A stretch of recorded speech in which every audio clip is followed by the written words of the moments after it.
Hey guys, we are finally beginning our coverage of the new season of Australian Survivor, Brains vs. Brawn 2, the first of two seasons to be coming out this year, with the other being Australia vs. the World, which is scheduled to come out later this year. But in the meantime, we have this newbie season again to here, and as usual, I'll be doing a preseason power ranking. So in this video, I'll be ranking all 24 people based on how lucky they are to win the game coming into the season, based purely off first impressions and reading their bios.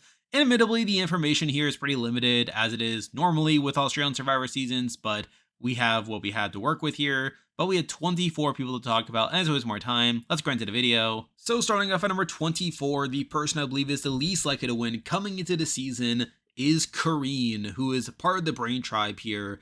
And Kareen is someone who inherently I would see is pretty high variance, someone who has a lot of potential to be an early boot, but when reading her bio, I'm not getting the greatest sense from her, where she talks a lot about how she's used to being in control, how she likes to have everything planned out, and she even has trust issues, which are obviously not great signs. And I can very easily see her kind of being an outcast on her tribe, someone who is prone to get into conflict, someone who could come off as a bit domineering, and through that I could see her being an early boot.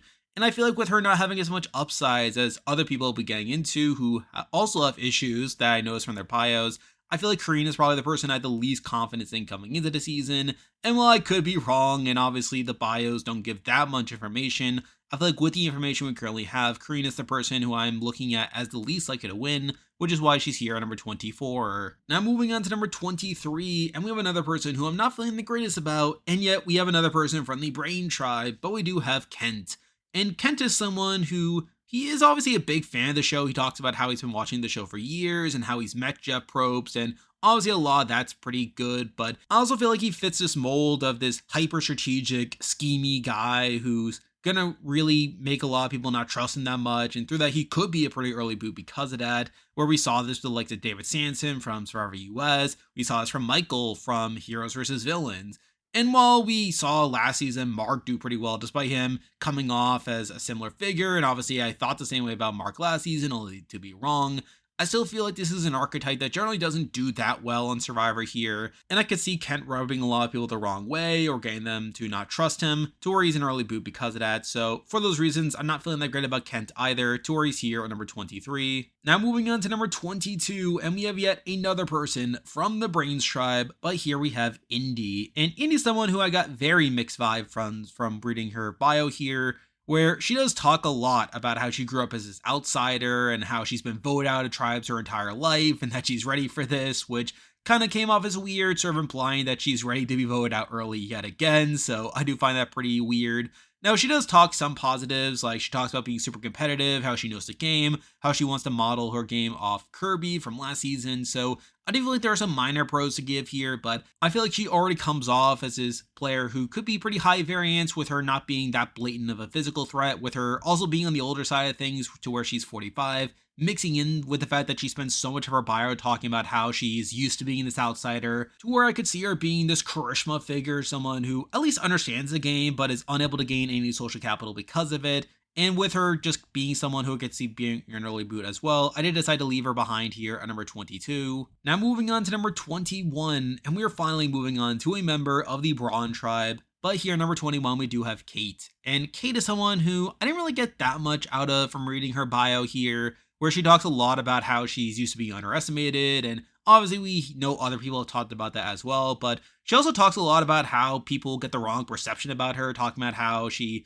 comes off as this girly girl, and she even admits that she'll play this emotional game, but hopes that people can see through that, which I don't think is the greatest sign for Kate. I could see her kind of being this outsider on the Brawn tribe here, to where while she doesn't seem that out of shape, to where she is only 26 and she's a dancer, I could also see her not really fitting in as well socially, and I feel like with her not really giving off as many positive vibes in her bio compared to other people, I feel like she's probably the person I have the least confidence in at this current point on the Brawn tribe, to where she's here at number 21. Now moving on to number 20, and we are once again sticking with the Brawn tribe. By number 20, we do have Laura N. Now, I did consider having Laura a little bit higher, considering she does talk about being a big fan of the show, and through that you would expect her to know the game, but at the same time, I feel like she could be an outcast on the Brawn tribe here, where I feel like she doesn't really click as well with the other people there, which I do worry for her in the sense that she could be on the outs because of that. She also talks a lot in her bio about how she grew up in a family of celebrities, how that kind of left her with a chip on her shoulder. And beyond that, she talks a lot about how she wants to be remembered for being over the top. And again, I think Laura is someone who on paper isn't that bad. And I feel like if she's able to gain her footing in the game, she'll probably be able to do pretty well. But I feel like this is probably not the best landing spot for her. And I do worry that she could be on the outs early because of that. But still, I think I have a bit more faith in her to potentially do well compared to someone like Kate, who I didn't really get that sense from, to where Laura's at least a big fan. But considering that I do worry for her early on, I do have to leave her behind here at number 20. Now moving on to number 19, and we're going back now to the Brains tribe. By number 19, we do have AJ, and sort of similar to Laura, AJ is at least a super fan of the show, and I feel like through that, he's someone who I feel like if he's able to gain traction in the game, that he'll probably know what his optimal move is. But at the same time, I do also worry that he could come off as schemy and untrustworthy and possibly be taken out early here. He's also a professional poker player, which is an occupation that has not had the best track record. I mean, look at people like Garrett Adelstein from Kagayan, Ronnie Barda from IOI, even John Robert from China didn't play particularly well. So I feel like that's also factoring into my assessment of him here. But if he's able to crack through, if he's able to build good bonds, as he does talk about having good social skills, then I can see a world where AJ does well. But I feel like he's also someone who's a pretty high variance player, which leaves him behind here at number 19. Now moving on to number 18, and we're jumping back now to the Brawn tribe. By number 18, we do have Zen, who is actually the youngest person on the cast at just 23 years old. And Zen is someone who, admittedly, I'm not feeling the greatest about either, where, for one, the fact that he is so young could work to his detriment here, in the sense that he may not have as much life experience as the other people on his tribe. But beyond that, he also talks a lot about how the hardest part of the game will be allowing others to take control, and that he has to simmer down his intelligence will be pretty difficult here. So I do worry that Zen could try to play a bit too hard, definitely try to be a bit domineering on his tribe, someone who will definitely struggle to not be out in front. And obviously that's a pretty big worry sign here, to where on one hand it could lead to him being seen as this nuisance and someone who could be taken out early if he really struggles to keep that under wraps. But even if he's able to get past that and build himself a set of allies, I could also see him being a pretty big target later on in the game, like around the early merge for instance. So admittedly, Zen is someone who I'm not feeling the greatest about, both due to his age, also due to him being like this inherent person who'll be out in front, and him even admitting himself that he is not the best at laying under the radar. So I do feel like those things could all blow up in Zen's face by the end of it, but it's the fact that I at least have more faith in him to get through the early rounds of the game due to his inherent physical strength that leaves him here at number 18. Now moving on to number 17, and we're once again sticking with the Brawn tribe here, but here we have Ursula. And Ursula is someone who, admittedly, I think could have some longevity in the game in the sense that she at least is pretty physical. She's probably one of the more physical women on her tribe, and I think I'll definitely help her out early on in the sense that she'll be able to win some challenges, be seen as a physical strength, and be kept around because of that. Though at the same time, she also talks about how she's a pretty honest person, honest to a fault in fact, and how it's gotten her into trouble, and if people can't handle that, then it's not her problem. So I do worry that that could get her into some trouble here as well, and again, even if she's able to make it deeper into the game, I could see her being this big physical threat. And in general, I'm not getting the greatest sense that she's the most knowledgeable about the game. She doesn't really talk that much about how well she knows the game here. So again, Ursula's someone who I'm not feeling the greatest about to actually win the game, but I at least have more faith in her to at least get through the early rounds compared to the other people we already talked about, which is why she's here at number 17. Now moving on to number 16, and we're going back now to the Brains tribe here, and back to someone who I think is a bit more high variance, but again, they're at least a big fan of the show, and here we have Miles. And Miles is someone who I have a bit of difficulty assessing here, where I don't feel like he's that bad in any aspect of the game, particularly speaking, where he does talk a lot about how he's a big fan of the show, how he's pretty good at combining his love of statistics and Survivor, and in general, I do feel like he'll do well, at least initially on his Brain tribe. Though at the same time, he also talks about how he wouldn't fit in on the Brawn tribe all that much and that he's all brain, so that does make me worry a bit about how he'll connect with other people, particularly some of the more physical people on the Brain tribe here. But even beyond that, I think he also reminds me a bit of people like Frazier from Heroes vs. Villains, or Charles from Titans vs. Rebels, these people who get sniped out of the game pretty early. So I also worry that Miles could be sniped out of the game, similar to those people as well. So I do think that's a factor as well. Also, the fact that he is, again, on the younger side, where he's just 24 years old. I believe the youngest person on the Brains tribe, in fact. So I think that also plays a factor here. So admittedly, while I think Miles definitely has potential to do well on this season, I think there are enough worry signs and enough potential for him to be an early boot. That makes me want to leave him behind here on number 16. Now moving on to number 15, and we have someone who's giving me similar vibes compared to Miles, but we're just jumping over to the Brawn tribe. By number 15, we do have Paulie. And Paulie's kind of in a similar boat to Miles here, where I could see him being in the Charles or Frazier mold, someone who gets sniped out pretty early despite him having potential here.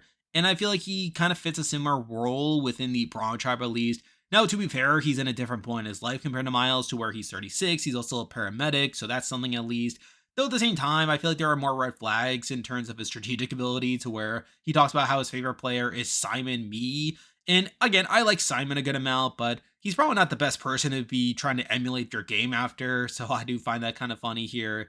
Though beyond that, he does talk more about how he makes friends come naturally for him and that he makes people feel at ease, so I do feel like that could work out to his favor, at least initially, though I could also see people seeing him as pretty sketchy. So again, I'm kind of getting mixed vibes here from Paulie, and I feel like he's probably the equivalent of Miles, but for his tribe here.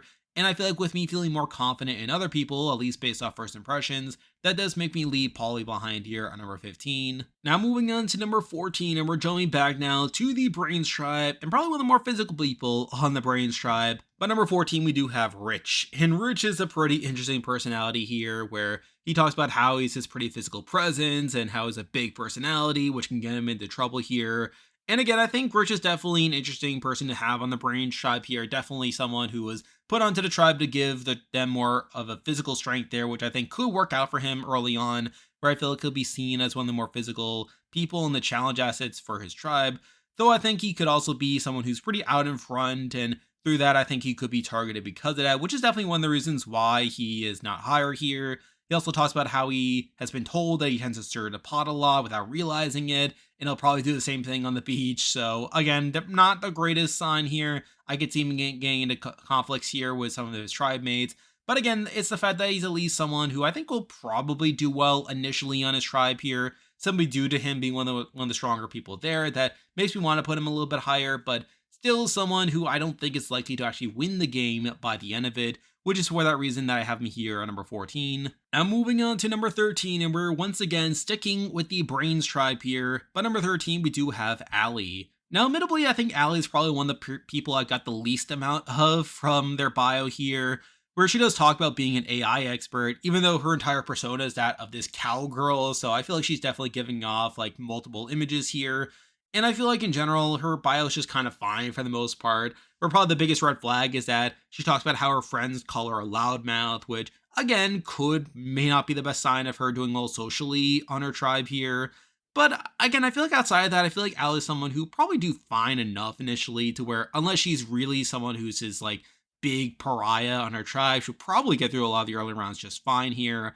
And I feel like Allie's just someone I don't really have that great of a read of in general, which is why I do have her around the middle of the pack here at number 13. Now moving on to number 12, and we are once again sticking with the Brains tribe here, and here we have Zara. And Zara is a pretty interesting figure to assess here, where she is definitely on the older side. She is 44 years old, and she definitely embodies this mom archetype where she talks about being a stay-at-home mom, but also the PTA vice president. She calls herself the ultimate go-getter, and that she wants to make her kids proud by being on the show, and obviously, she gives off a lot of the energy here, and generally, it's an archetype that doesn't do that well in terms of winning the game. Now, it's obviously one that can definitely buy her a lot of time in the game, where she could be well integrated initially if she fits that role, but again, it's also a role that makes it harder to win the game, to where people take it more personally when she eventually backstabs people. So I do worry for that in terms of Zara here, but at the same time, I think she's also someone who will probably be around for a bit. I don't really see a reason to get rid of Zara early unless she is someone that gets on her tribe's nerves here. And I feel like I probably have some faith in Zara to get through the early rounds all right, but it's just that question of whether she can actually go on to win and really break that mom archetype that makes me a bit hesitant to have her too much higher. But it's the fact that I don't automatically see her as an early boot or someone who is automatically going to be a big threat at the merge. I feel like there's definitely a path for her to have a deep run this season that makes me want to leave her here around the middle of the pack at number 12. Now moving on to number 11, and we have someone who seems similar enough to Zara, but I don't think they quite fit that mold. But number 11, we do have Kristen, and I think Kristen's in a similar age group to Zara here, where she's 43. She talks about being this aviation firefighter, And admittedly, I think something that separates Kristen from Zara is that I think I would have a bit more faith in Kristen to win a jury vote if she were to get towards the end, to where I could definitely see her endearing herself to a lot of the cast here. Now, beyond that, I don't think she really gives off that much game knowledge, which is definitely a worry sign here. But I still think Kristen is someone who'll probably get through a lot of the early game just fine, to where unless she's completely out of it, I would assume that a lot of the tribe would want to keep her around for physical strength, as well as her just being this affable presence. And I think she's someone who I think if she gets towards the end, she could be a jury threat in certain scenarios, depending on how she plays the game here. But again, it's the fact that I feel like other people are better set to actually make the moves necessary to win the game that leaves Kristen here behind at number 11. Now moving on to number 10, and these next couple people are all pretty similar in that I see all these people being pretty out in front, being like these leader figures for their tribe, and while I could see that giving them some early safety and having a pretty smooth ride during the early game, I feel like they're all going to be targeted later on in the game. It's just a matter of ordering them. But number 10, the person I'm probably the least confident in at this current point is Ben. Now, there's definitely a debate for Ben being higher, considering he does talk about having watched the show for years, and through that you would expect him to know what he's doing, even though at the same time he also refers to the game as real-life Jumanji, so who knows what he's trying to get out of this experience here. But Ben is someone who I do have some faith in, where I do like some of his responses, talking about how he won't be locked into one strategy, as it's a malleable game, and he also talks about being a huge risk taker, so that's pretty good. Though at the same time, he also talks a lot about being the master investigator and knowing how to get the truth out of people and how he's going to be looking for answers, which I don't think is the best approach to playing the game. I could definitely see this kind of backfiring on him, where through him interrogating people, he could end up just sketching them out. So I don't love that aspect to him, but I feel like for the most part, Ben is someone who will probably be pretty safe early on, probably be seen as one of the bigger assets for his tribe. Though at the same time, I could also see him being this pretty massive threat down the road, and in general being targeted because of that. So I feel like because of that, I can't have been too much higher than here, as I feel like he's someone who will just inherently be a big target later on in the game. But I feel like considering that he at least has some prospects coming into the season, I decided to have him here at number 10. Now moving on to number 9, and we have another person who I think pretty perfectly encapsulates this alpha role, someone who I very much see being a leader for their tribe and being a target later on, and here we have PD. And PD is a pretty interesting figure here in the sense that he is one of the older people in the cast at 50 years old. And he also talks about being a football head coach and wanting to use his coaching skills to coach the tribe. And while you could read this as him possibly being over domineering for his tribe, I actually think PD is going to connect well with his tribe early on and sort of be this figurehead for whatever group he's a part of. And in general, I feel like PD should be pretty safe early on. But at the same time, I also see him being a pretty massive target in the game later on if he is in that position. And again, I don't really know how well PD's going to navigate around that. And obviously, with him still having the potential to get on his tribe's nerves, with him again being on the older side and there being a chance that maybe his tribe doesn't connect well with the leadership style, I still think I am willing to give PD the benefit of the doubt and assume that he will at least be in a good spot early on. But really, I don't really see him being the winner of the season per se, but I still think he'll probably have a bit of longevity within him to where he's here at number 9. Now moving on to number 8, and admittedly this person's more high variance than the people we just talked about, but I also think there's a bit more upside here, and at number 8 we do have Nash. And Nash is someone who I'm a bit conflicted over, where on one hand I think he's someone who, at least on paper, seems to connect well with a lot of his tribe. I could see him being like this pretty fun and alpha personality that connects well with a lot of people, talks a lot about being pretty social in his bio, and he's smiling all the time. That's something at least. Though at the same time, he also talks a lot about how confidence is the brawniest thing about him. He also talks about how he likes to stir the pot and how he likes to wear his emotions on his sleeve. And admittedly, I'm not as big of a fan about those things either, but at the same time, I feel like Nash is someone who'll probably integrate a bit better on his tribe compared to other people we already talked about. And I feel like they'll definitely buy some time in the game. I can definitely see Nash integrating well early on his initial tribe. Though at the same time, I still see him being a potential target later on in the game. And it's kind of hard for me to see at the current moment how he goes on to actually win the game.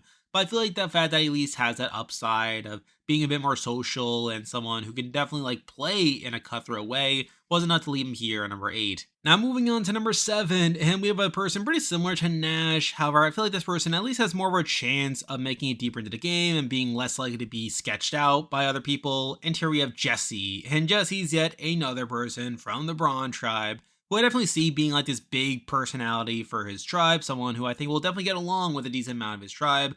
And I think he's someone that doesn't have the same downsides as Nash, where part of the reason why I have Jesse above Nash is that I could definitely see a world where Nash runs some people the wrong way, where he is a salesman, so I think that's something to bring up here. Whereas I feel like Jesse is someone who seems to have a lot of the upside of Nash of having this big personality, someone who's definitely going to be hiding like his true intentions and being able to hide like what he's actually thinking under this fun demeanor while not having the same downsides as Nash. And I feel like just inherently I feel a bit better about Jesse compared to Nash. Though at the same time, I still see him being possibly a big target later on in the game. Also, not entirely sure how much game he truly knows, where, while he says some fun things in his interview, he also talks about how he can be judged unfairly sometimes, so I do feel like that could be a potential issue, but on the whole, I feel pretty good about Jesse regardless. It's for that reason that he's here at number 7. Now moving on to number 6, and we're going back now to people who I think have a bit more upside than the people we just talked about. These are people who I can definitely see making a deep run and winning the game. Though admittedly, the thing keeping them outside the top tier is that I could still see them being early boots if they don't end up in the right situation. By number 6, we do have Logan. And Logan is someone who I do like a good amount. She seems on paper to be a pretty good contender here. I feel like she fits this archetype that has historically done well on Australian Survivor of being this somewhat fit woman who is not too young but also not too old at 27, and I could definitely see her doing pretty well here. Where I feel like the biggest red flag for me is that she talks about having no filter and that she has a face that gives away all her thoughts. So I do worry a bit about that, but beyond that, she also says plenty of good things, like how she wants to play as a smiling assassin. So I could definitely see Logan doing well, but I could also see this world where she could be the surprise early boot as well. And I feel like it's that hesitancy that leaves her behind here at number 6. Now moving on to number 5, and we have another person pretty similar to Logan, in that I could see them doing well, but also being a surprise early boot if things don't go well for them. And here we have Morgan. And I think Morgan is someone who definitely checks off more boxes on her bio, where she talks about being pretty physical and social. She's an Olympic level sprinter, so I feel like she'll be a pretty big asset for her tribe early on.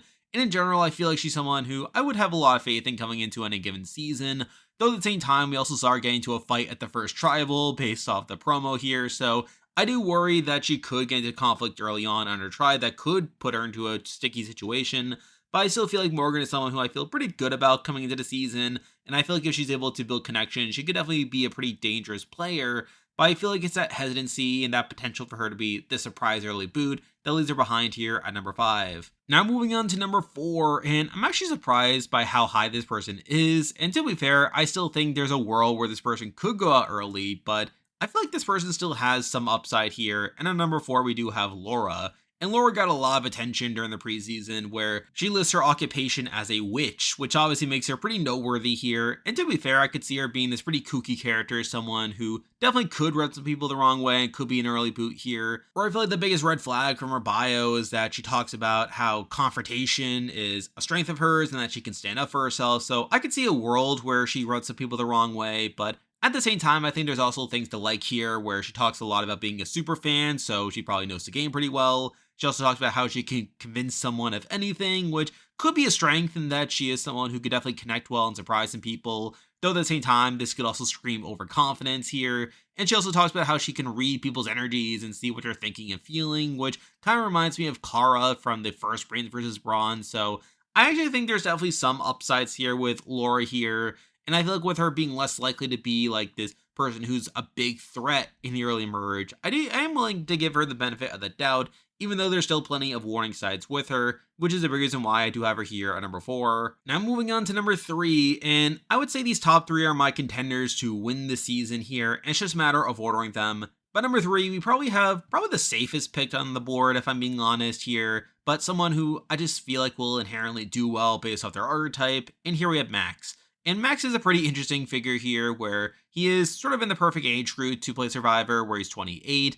He also talks about how he's been watching the show since he was a kid, and he likes to call himself cheeky and loud and always up for fun. And I feel like Max is someone who is affable enough to where he'll probably slide into the majority well enough, physical enough to where he won't be targeted due to being a liability, but also not so physical that he'll be targeted for being a threat.